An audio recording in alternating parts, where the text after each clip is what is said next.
আসসালামু আলাইকুম সুপ্রিয় দর্শক, আমি চলে আসলাম গাবতলীর হাটে পিঙ্ক কালার ভাইরাল মহিষ দেখার জন্য। আপনাদেরকেও দেখাচ্ছি ভাইরাল মহিষটি। তো আপনারা তো জানেন গাবতলীর হাটে প্রতি বছরেই পিঙ্ক কালার মহিষ ওঠে, তবে এই বছর মাত্র 2টি পিঙ্ক কালার মহিষ উঠেছে। একটি মহিষে গতকালকে বিক্রি হয়ে গেছে, আর আজকে আপনারা দেখতে পাচ্ছেন একটি মহিষ আছে। মহিষটি আনা হয়েছে চুয়াডাঙ্গা থেকে। তো মহিষটির ওজন ধারণা করা হচ্ছে 25 মনের কাছাকাছি।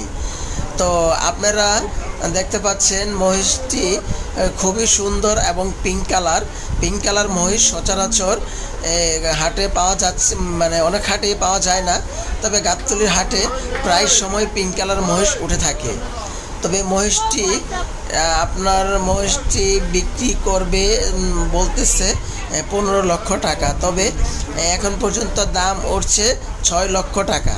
তবে বিক্রেতা বলতেছে 10 লক্ষ টাকা হলে মহিষটি বিক্রি করে ফেলবে।